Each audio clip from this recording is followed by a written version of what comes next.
Oke, Assalamualaikum warahmatullahi wabarakatuh. Selamat sore, Ibu Uni selaku dosen mata kuliah isu-isu global, dan selamat sore kepada teman-teman yang telah hadir dalam presentasi kita hari ini.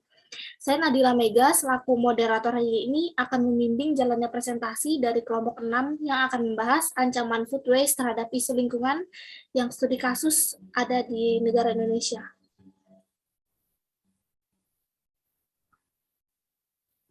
Next.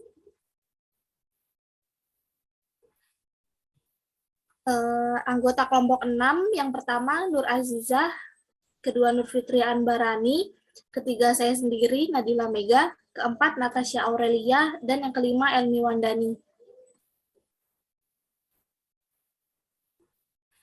Pada hari ini, poin presentasinya kami akan memaparkan mengenai pengertian food waste, aktor penyebab food waste, faktor terjadinya food waste, awal terjadi food waste, teori, serta solusi penanganan food waste. Next.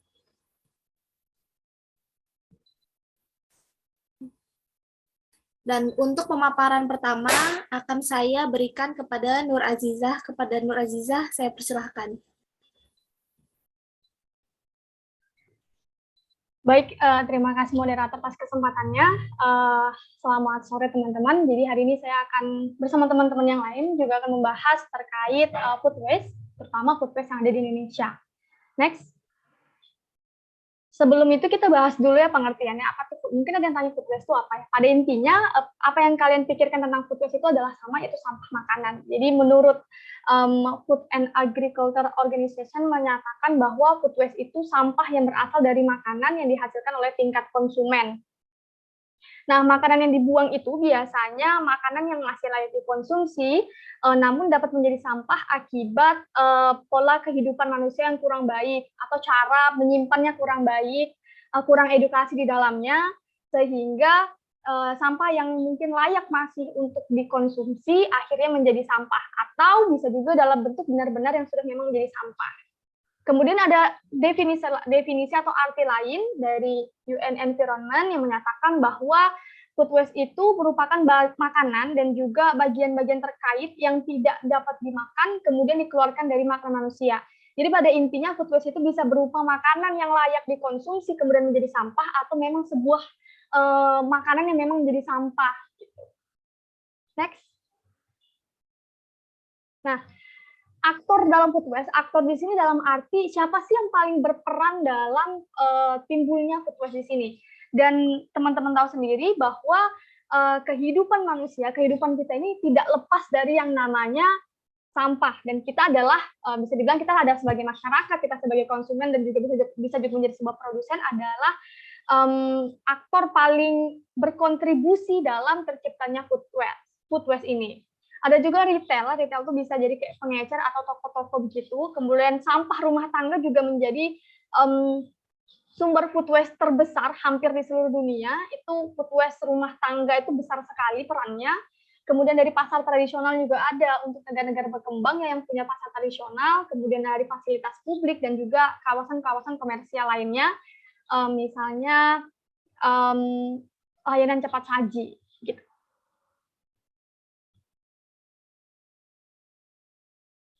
Nah, kemudian negara-negara dengan tingkat food waste terbanyak ini saya ambil dari satu artikel dari Forbes, tapi ini merupakan ranking ini atau peringkat ini berdasarkan dari laporan UN Environment Food Waste Index Report 2021.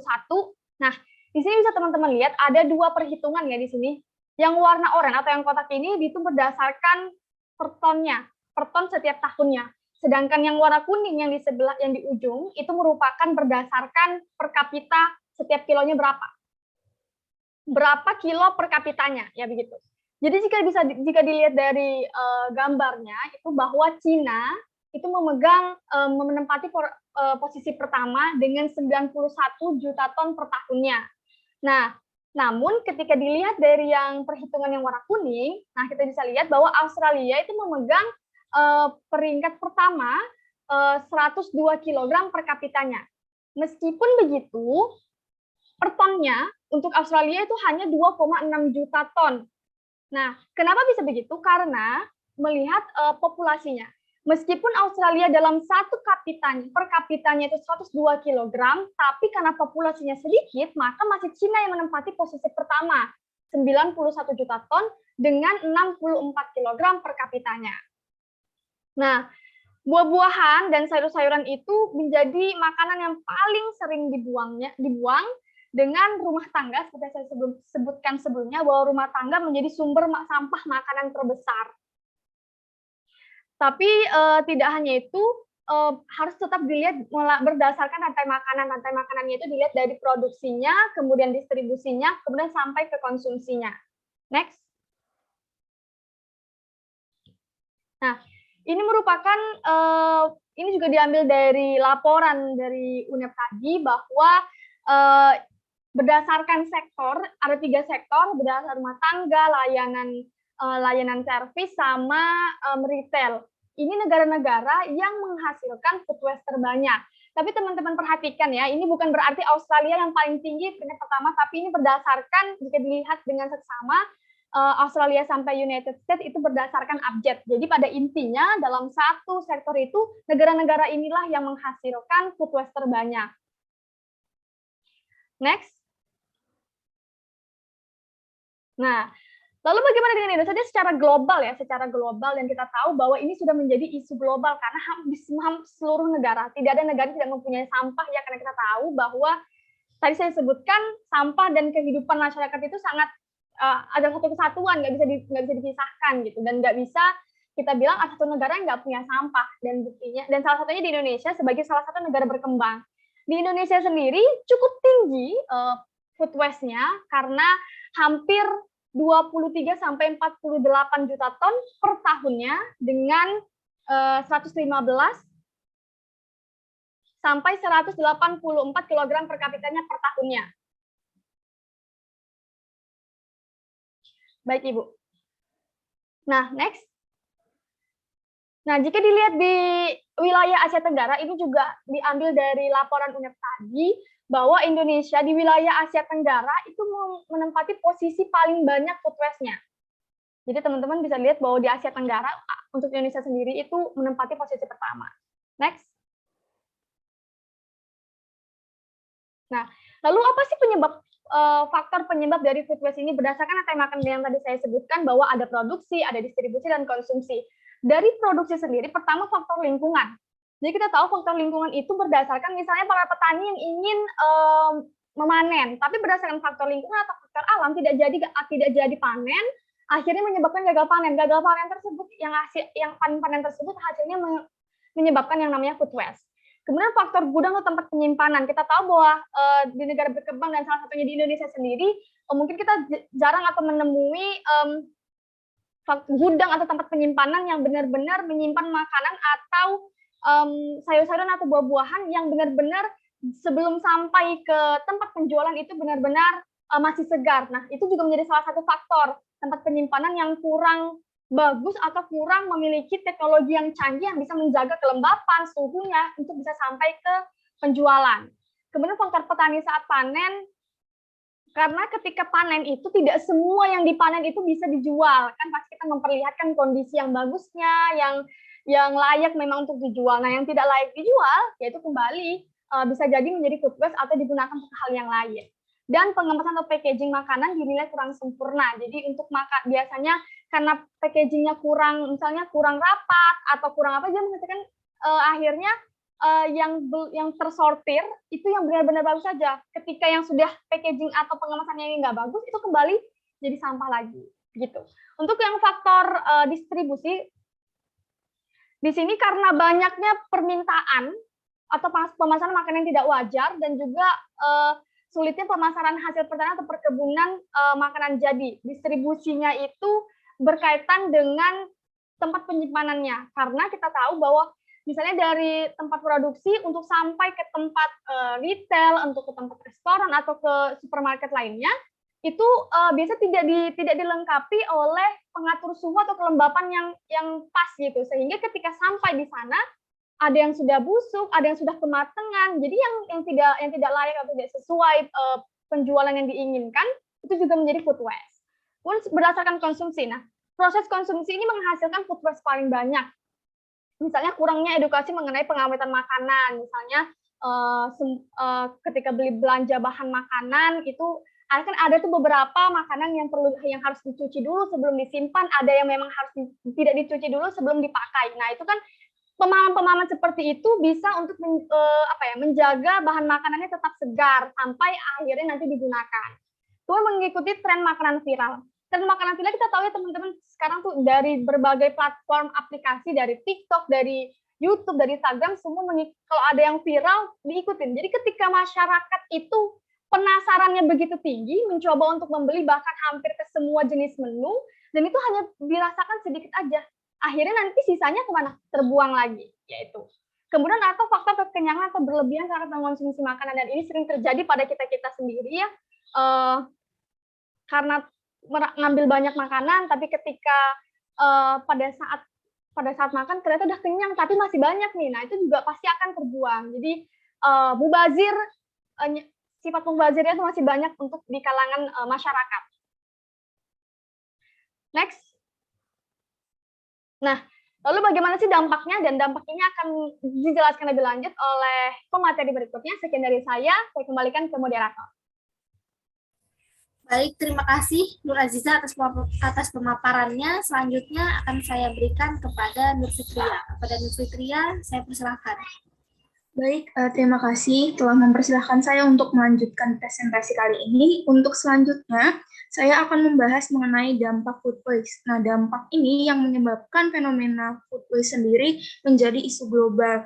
Jadi, food waste ini menyebabkan polusi udara yang disebabkan oleh sampah dari makanan. Nah, hal ini disebabkan karena makanan sisa dapat menyebabkan tanah mengandung gas metana yang berbahaya pada sampah organik. Selain itu, sampah-sampah yang disebabkan oleh makanan yang terbuang ini menimbulkan efek rumah kaca dari gas karbon dioksida dan gas metana yang tadi telah saya sebutkan. Nah, indeks mencatat bahwa jika kehilangan makanan dan limbah di suatu negara, itu akan menjadi sumber emisi gas rumah kaca terbesar ketiga di planet ini. Selain itu, sampah makanan ini menghasilkan zat kimia yang berbahaya atau yang disebut juga dioksin, yang mana akan berpengaruh terhadap kesuburan tanah, sedimen, selain itu kepada air dan udara. Selanjutnya, kuantitas sampah yang menyebabkan Indonesia menjadi negara dengan sampah terbanyak di Indonesia. Next.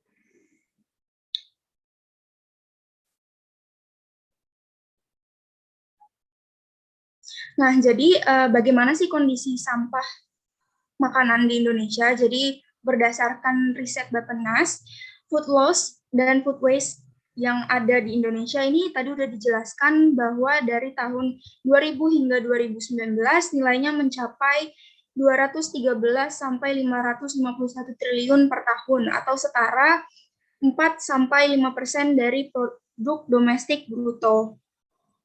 Boleh next. Nah, jadi awal terjadinya food loss ini tidak tertera secara signifikan, namun sejak tahun 2000 hingga 2019, dari sampah makanan yang terbuang dapat memberikan makanan bagi 61 hingga 125 juta orang atau 29 hingga 47% populasi di Indonesia. Jadi sisa-sisa makanan yang tersisa dari tahun 2000 hingga 2019 itu dapat memberikan makanan kepada orang-orang yang mengalami kehilangan atau kekurangan gizi. Nah, hal ini tadi itu dipengaruhi karena faktor-faktor perilaku konsumtif, lalu ketidakmampuan para pihak produsen untuk menjaga kualitas dari makanan-makanan yang ada. Boleh di next lagi?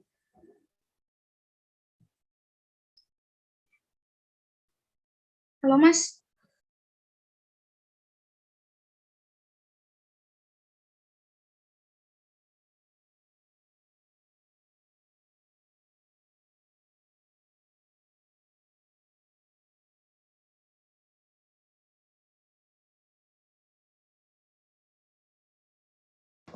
Ya baik, maaf sebelumnya.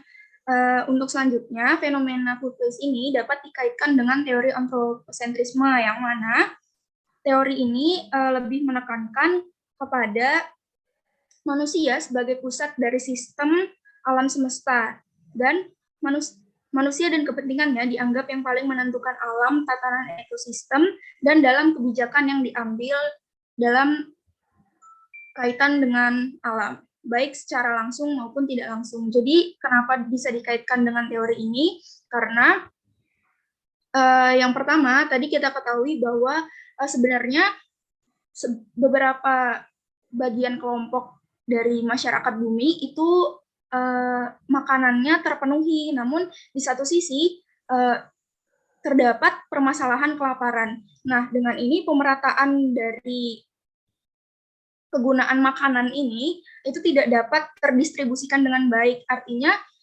manusia di satu sisi dapat memenuhi, namun ada yang tidak dapat memenuhi. Nah, sampah-sampah tersebut terjadi karena ada perilaku konsumtif itu, teman-teman. Karena kenapa sih bisa terjadi kayak gini? Karena alam itu hanya dilihat sebagai objek, alat, dan sarana bagi pemenuhan kebutuhan dan kepentingan manusia. Artinya teori ini hanya berhenti kepada terpenuhinya kebutuhan manusia, tapi tidak melihat kepada keberlanjutan hasil bumi tersebut, kayak gitu loh. Nah, bisa di next.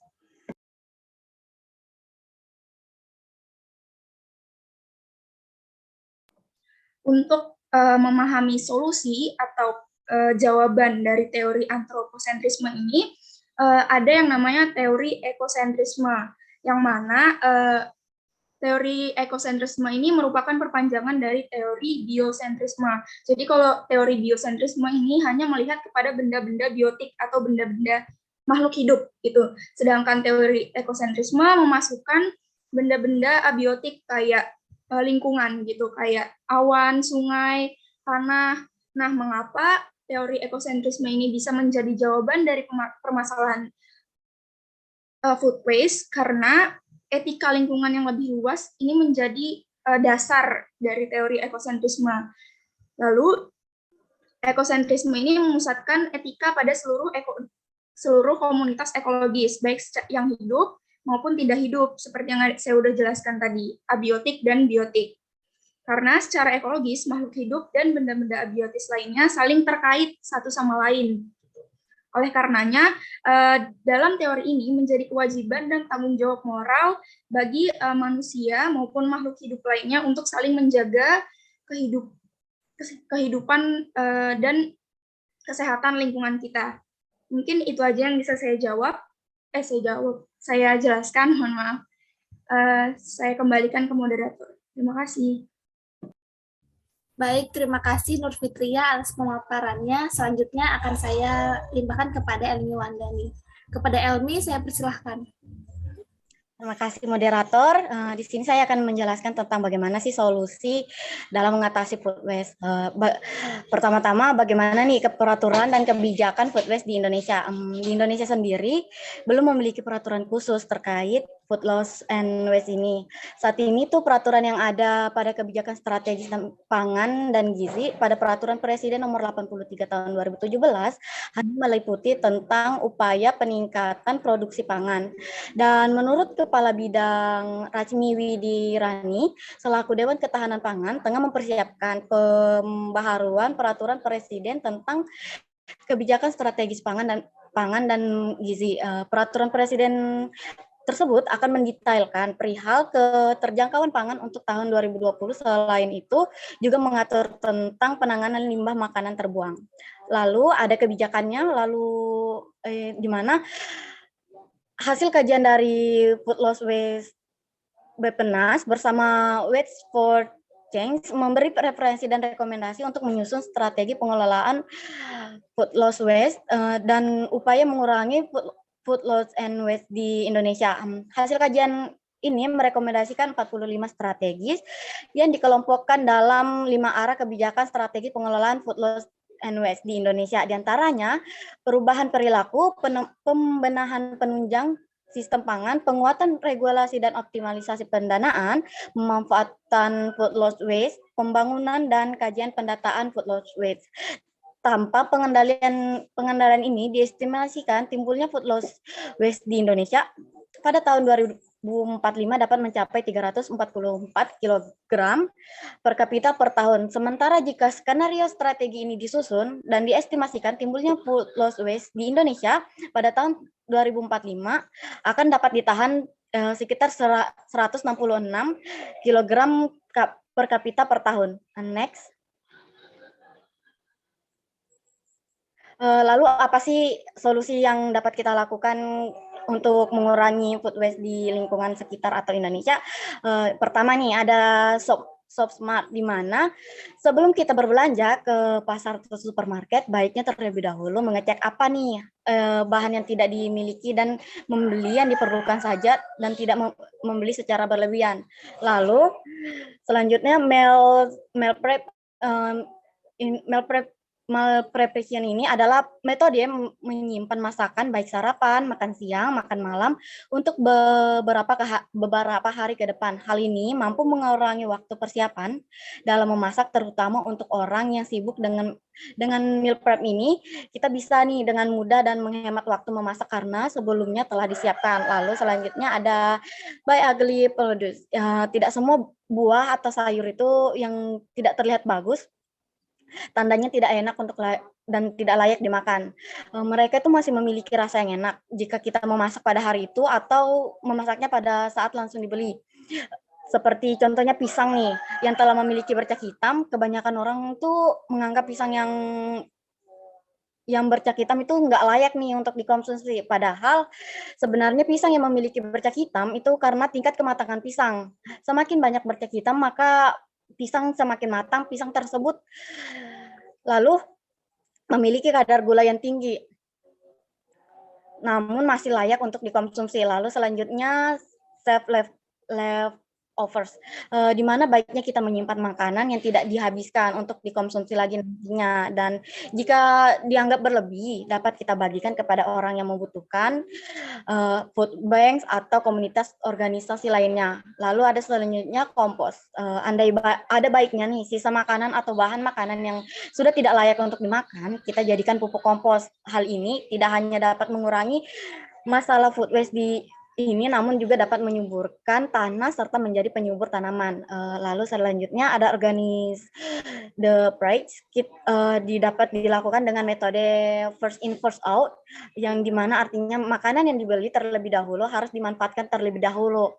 Nah, misalnya menaruh buah yang baru dibeli ke belakang buah yang telah beberapa hari lalu dibeli. Lalu ada know your date, di mana penting sekali untuk kita mengecek tanggal kadaluarsa sebelum memutuskan untuk membeli suatu produk.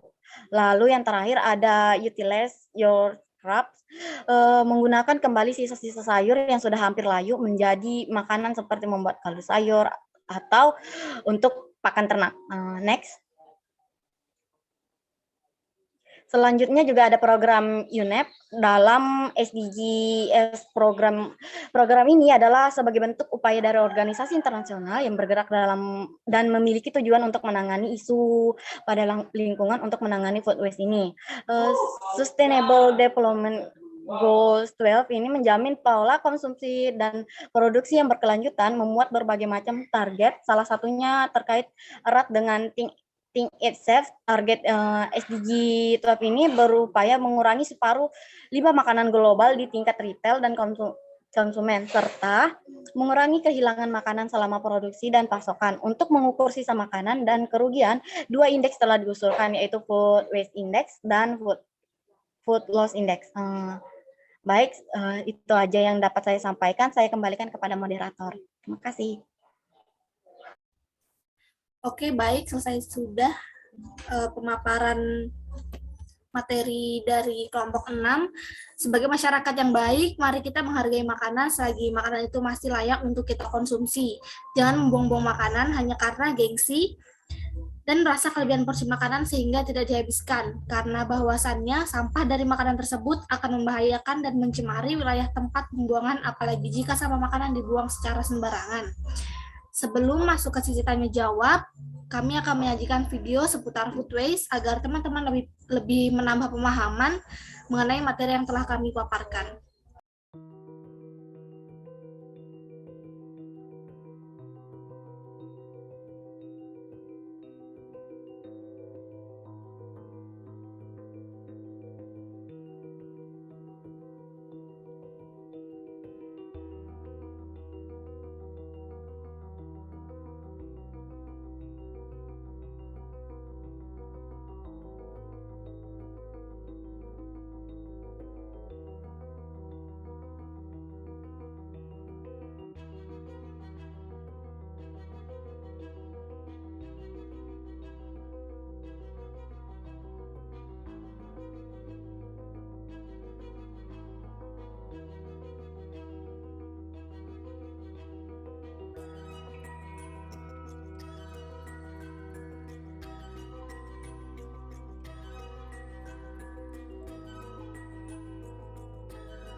Bahwa sebetulnya sisa makanan ini kan organik ya sebetulnya gitu ya, maksudnya mudah diurai gitu, mudah diurai tetapi memang sifatnya itu mudah busuk karena mudah jadi mudah membusuk ya. Oleh karena dia sifatnya mudah membusuk, jadi kan ada bau ya, menimbulkan bau.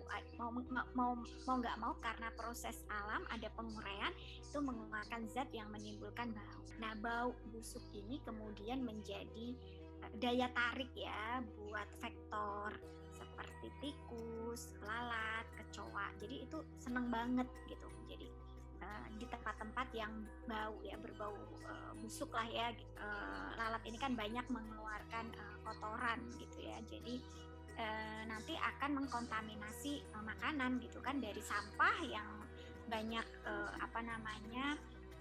mikroorganismenya kemudian hinggap ke makanan, dia akan mengeluarkan kotoran juga, jadi bisa menyebabkan penyakit-penyakit pada saluran pencernaan. Nah ini dampaknya sebetulnya gitu terhadap kesehatan terutama.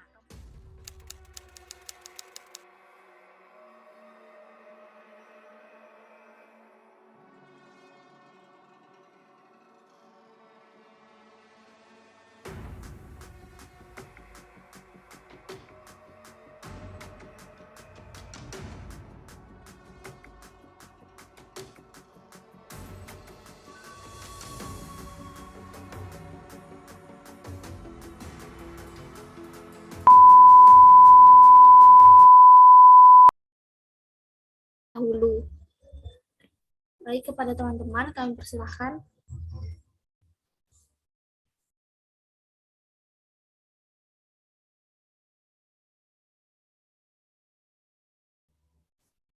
Baik, Maharani, saya persilahkan untuk memberikan pertanyaan. Ya, Assalamualaikum. Saya Maharani dari kelompok 4. Jadi di sini saya ingin bertanya. Jadi teman-teman dari ini kan membahas mengenai food waste ya, yang terkhususnya mengambil isu di Indonesia.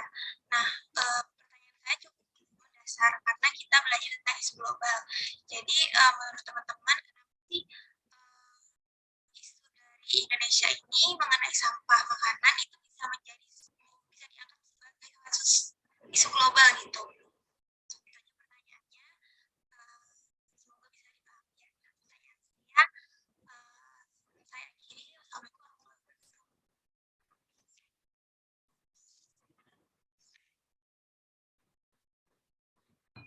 Rani, mohon maaf, mungkin pertanyaannya bisa ditulis di kolom chat aja, soalnya tadi ini suaranya putus-putus. Oh iya, iya. Baik, terima kasih Maharani atas pertanyaannya. Selanjutnya, Helma. Halo, apakah suara saya kedengaran? Ya. Jadi saya Helma dari kelompok 4. Saya ingin bertanya, kira-kira dalam upaya mengatasi food waste yang ada di Indonesia, apakah pemerintah Indonesia ada melakukan kerjasama atau bentuk apa proyek atau program apa gitu dengan organisasi internasional atau aktor-aktor internasional lainnya gitu. Itu saja pertanyaan dari saya. Terima kasih. Terima kasih Helma atas pertanyaannya. Untuk teman-teman, mungkin ada yang mau menjawab?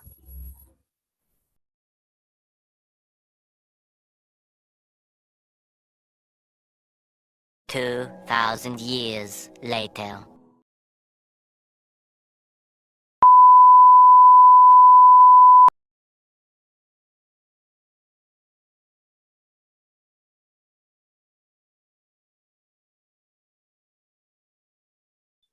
Pertanyaan dari Mahal tadi itu terkait mengapa food waste yang ada di Indonesia itu bisa menjadi isu global gitu, Kak? Iya, betul.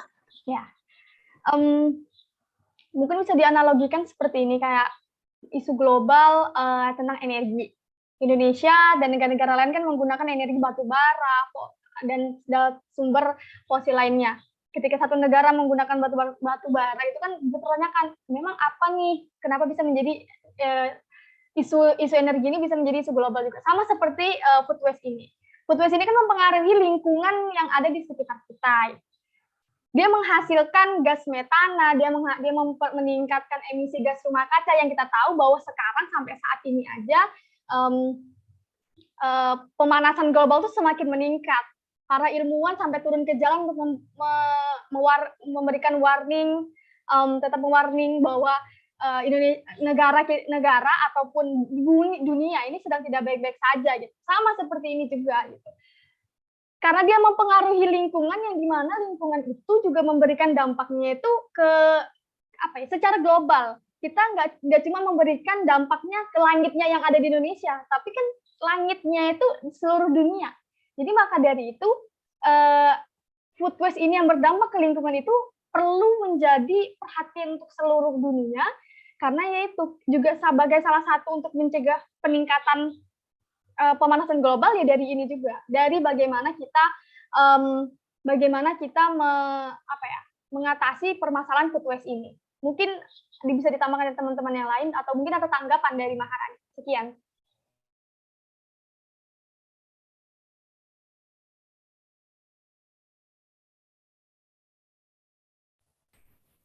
Baik, terima kasih Zat atas jawabannya. Selanjutnya untuk pertanyaan dari Helma. Izin menjawab pertanyaan Helma terkait adakah organisasi yang bekerja sama dengan Indonesia dalam mengatasi food waste ini. Sebelumnya saya ada ngejelasin tentang program UNEP dan SDG ini, yang program untuk membentuk upaya untuk membentuk upaya yang bergerak untuk mengatasi food waste ini. Program UNEP ini sama SDG ini bekerja sama dengan Indonesia dalam mengatasi mengatasi food waste di Indonesia dengan sebenarnya dengan merekomendasikan strategis yang sudah saya jelaskan, 5 strategi untuk mengolah untuk menjamin pola konsumsi itu, di mana program ini tuh udah berusaha untuk mengurangi separuh limbah makanan global di tingkat retail dan konsumen. Mana sih aku jelas? Sekian dari saya kembalikan pada moderator. Baik, terima kasih jawabannya Elmi. Bagaimana Helma, apakah ada tanggapan?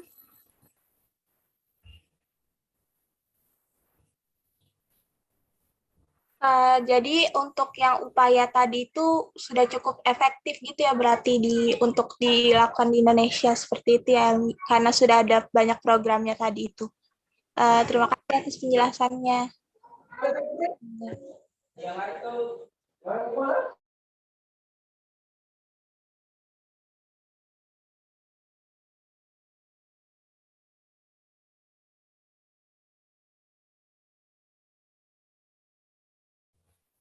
Baik, selain Helma dan Harani, mungkin ada yang ingin bertanya?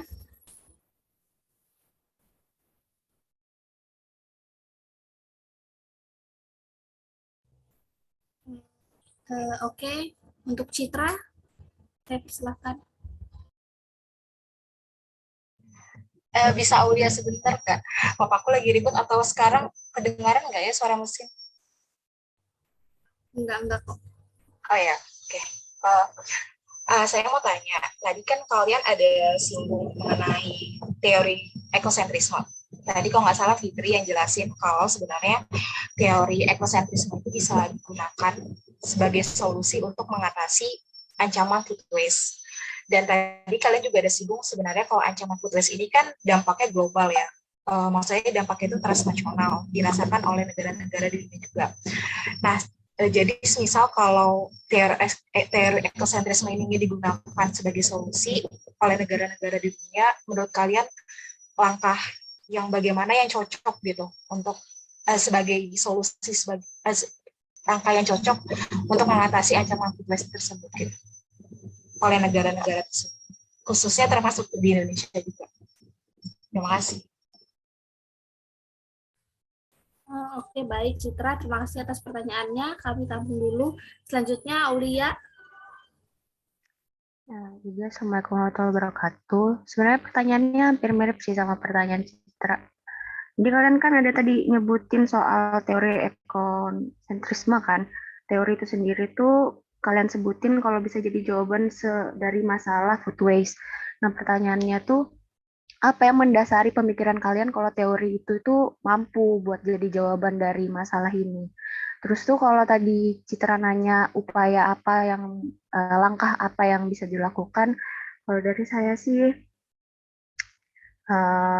kalau memang teori ini tuh bisa jadi jawaban, hasil apa yang akan diberikan oleh teori ini, apalagi kan ini juga jadi masalah yang internasional ya, kalau buat emang bisa jadi jawaban, apa hasilnya, kemungkinan apa. Sama tadi kan ada disebutin tuh upaya-upaya dari buat ngurangin ancaman food waste. Salah satunya tuh ada bilang buy ugly produce. Nah, jadi itu pertanyaannya gimana sih bisa meyakinkan masyarakat global kalau bisa mengurangi pembelian makanan yang berlebihan, sedangkan konsumtif itu salah satu sifat alami manusia ya, dan emang dari dulu belum bisa diselesaikan. Itu sih dari saya. Terima kasih Aulia atas pertanyaannya. Selanjutnya Fajriani. Oke, halo. Saya Fajriani dari kelompok 8.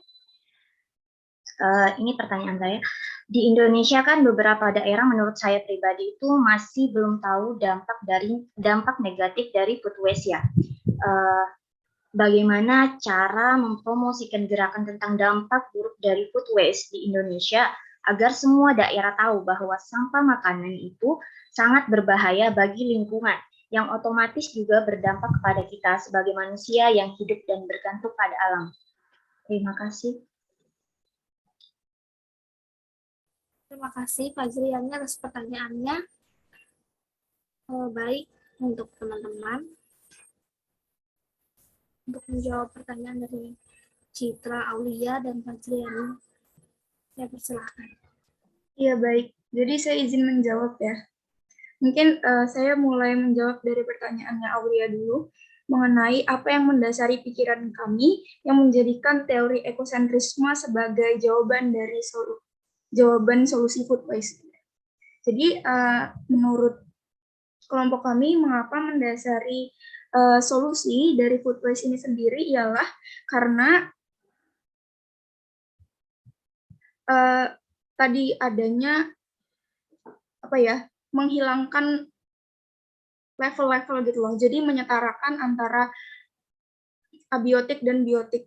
Jadi dengan ini, dengan harapan agar manusia itu dapat memahami kalau yang ada di dunia ini nggak cuma manusia aja gitu loh, tapi kita perlu memperdulikan kesehatan di mana tempat kita tinggal gitu loh, di mana bumi ini menyiapkan segala macam kebutuhan kita gitu loh. Jadi kan istilahnya kita ini mendapatkan kebutuhan itu dari bumi gitu. Melalui teori ekosentrisme ini, harapannya adalah kita dapat menyadari bahwa apa yang dihasilkan bumi ini sangat penting gitu. Jadi dengan kesadaran itu mungkin akan menjadi langkah kecil untuk kita dapat mengurangi perilaku food waste ini sendiri. Terus untuk menjawab konsumtif juga, balik lagi, kalau menurut saya itu kita mulai dari diri sendiri, walaupun hal itu kecil gitu. Tapi setidaknya kita menyadari gitu loh kalau kesehatan lingkungan itu penting. Mungkin itu aja yang bisa saya jawab. Dari teman-teman yang lain mungkin ada yang mau nambahin atau ada yang memberikan tanggapan dari Aulia. Terima kasih.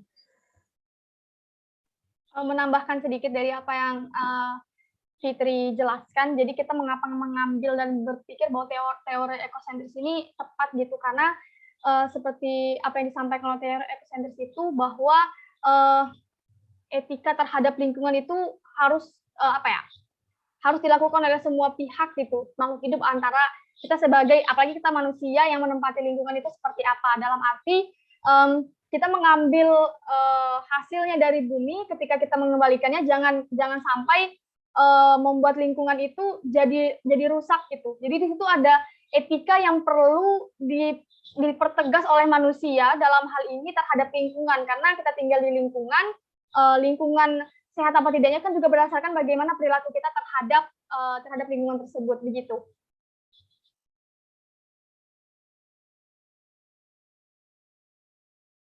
Oke, baik, jawaban dari Fitri dan Nur Azizah. Gimana tanggapan Aulia? Apakah ada tanggapan? Oke, terima kasih. Selanjutnya untuk pertanyaan dari Citra dan Fajriani.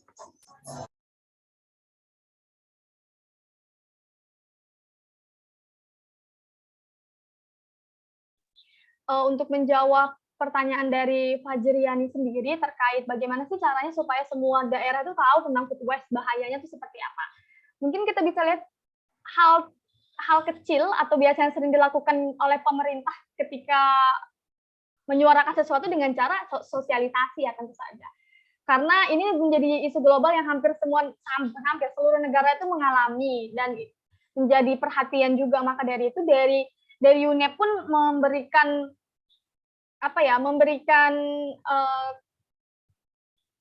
instruksi kepada seluruh negara juga untuk bisa menjalankan bagaimana mengatasi food waste ini. Nah, begitu juga di Indonesia. Di Indonesia kan berdasarkan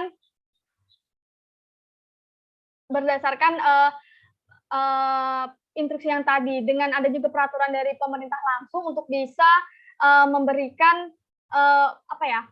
kebijakan-kebijakan yang ada. Nah, kebijakan-kebijakan yang ada itu ketika supaya tahu sampai ke daerah-daerah dengan cara sosialisasi. Mungkin dari pemerintah turun ke pemerintah provinsi, ke pemerintah provinsi turun ke pemerintah daerah kabupaten atau kota. Nah, tapi tidak hanya berdasarkan jalur pemerintah saja, tapi pemerintah pusat juga perlu mungkin mengajak relawan atau organisasi-organisasi yang bergerak di bidang lingkungan. Salah satunya bagaimana caranya mengedukasi masyarakat tentang ancaman food waste ini, atau ancaman food waste, terus kemudian memberikan pemahaman bagaimana sih cara mengolah sampah makanan ini agar tidak terlalu memberatkan lingkungan gitu, atau mungkin bisa mengedukasinya diolah menjadi sesuatu yang lain, itu pakan ternak ataupun hal-hal yang lainnya. Mungkin seperti itu, bisa ditambahkan oleh teman-teman yang lain. Sekian. Saya mau nambahin dari pertanyaannya Fajriani, ada nih juga startup bidang sosial yang namanya Garda Pangan. Dari yang kita tahu, food waste itu kan banyak tuh yang dari restoran-restoran. Nah, di sini Garda Pangan memanfaatkan situs sebagai one stop service, yang dimana situs ini itu terdapat website di mana itu diantaranya permintaan penjemputan makanan, rekomendasi penerimaan, pendaftaran mitra hingga laporan lokasi distribusi. Itu bekerja sama dengan restoran-restoran, sama wedding organizer, distribusi buah, bakery, dan pasar organik di wilayah-wilayah Surabaya untuk menjelaskan untuk menangani dampak dari food waste ini. Nah, sekian dari saya. Oh ya, menambahkan lagi, mengingat apa yang Elmi sampaikan, benar saya pernah, kalau tidak salah pernah nonton salah satu video TikTok yang menyatakan bukan di seluruh Indonesia, tapi ini bagus untuk diterapkan. Jadi ya salah satu aplikasi di mana dia bekerja sama dengan beberapa restoran dan juga wedding organizer. Ketika makanan tersebut itu tidak habis, tapi dipilah yang masih layak untuk bisa dikonsumsi, tidak tersentuh oleh makanan atau orang lain, itu bakal dijualnya dengan harga yang lebih murah. Misalnya di restoran harus nggak habis, tapi harus segera dihabiskan di hari itu. Jadi kayak dijual dengan harga lebih murah. Jadi yang mungkin harganya tadi 50.000, ketika kita mencari di aplikasi tersebut, itu bisa harganya bisa setengahnya, dan itu bagus sekali. Jadi tidak membuang-buang makanan sebanyak itu, seperti itu. Dan itu bisa diterapkan hampir di seluruh, dan bagus sekali jika diterapkan di seluruh Indonesia.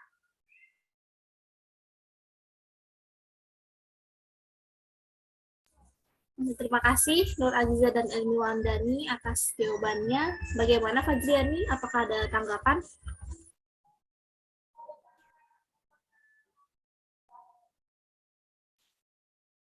Terima kasih jawabannya. Oke, baik. Selanjutnya pertanyaan dari Citra. Saya mungkin mau mencoba menjawab dari pertanyaan yang Mbak Citra mengenai kerjasama yang berdasarkan teori ekosentrisme ini ada atau enggak. Jadi bukan ada atau enggak, tadi adakah upaya gitu ya maksudnya. Nah, jadi saya mau menjawab ternyata terdapat kolaborasi antara Universitas Eropa dan Universitas di Indonesia. Sebelumnya mohon maaf jawabannya jika kurang tepat atau kurang memuaskan. Jadi ada kolaborasi antara Universitas Eropa dan Indonesia yang bernama Program Interdisciplinary Approach Towards Fostering Collaborative Innovation in Food Waste Management. Nah, program ini sebentar ya,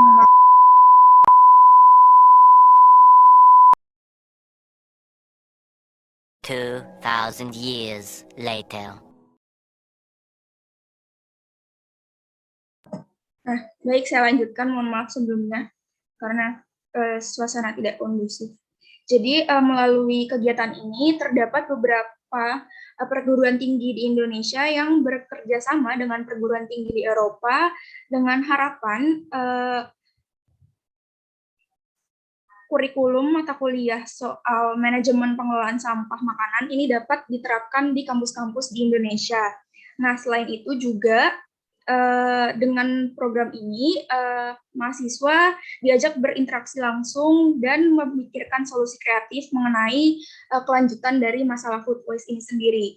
Selain itu juga dengan harapan para dosen, mahasiswa baik orang-orang yang hadir dalam program ini dapat menimbulkan kesadaran. Jadi ini seperti yang sudah saya sebutkan tadi di teori ekosentrisme, dari hal-hal kecil dengan menghadirkan kesadaran. Jadi melalui program ini, menurut saya terdapat teori ekosentrisme. Mungkin itu aja yang bisa saya jawab. Terima kasih. Baik, terima kasih Nur Fitri atas jawabannya. Bagaimana? Citra, apakah ada tanggapan? Berarti itu tuh lebih banyak kerjasama yang non pemerintah ya Mas ya. Maksudnya yang antar pemerintah itu masih belum ada gitu ya. Maksudnya belum banyak atau gimana? Kayak misalkan contohnya itu kayak kalian pernah dengar electronic waste management system nggak? Itu kan salah satu juga cara itu ada kerjasamanya kayak misalkan China Indonesia, terus ada juga Nigeria Inggris yang kayak gitu. Maksudnya belum ada ya kalau untuk food waste ini.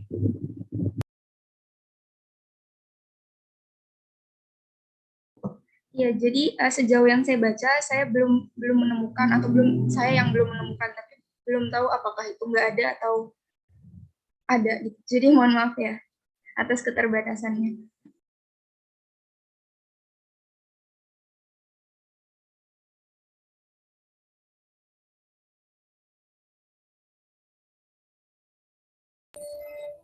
Oke, baik, terima kasih untuk Fitria.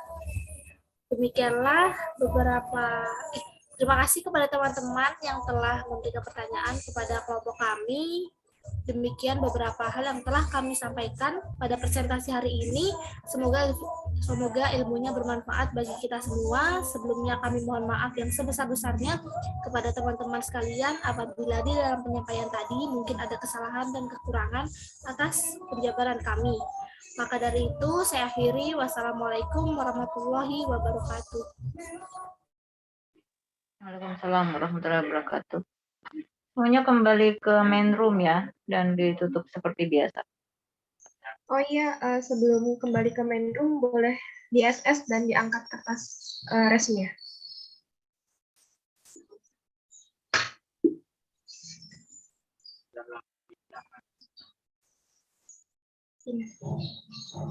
Udah ya. CSS ya, 1, 2, 3.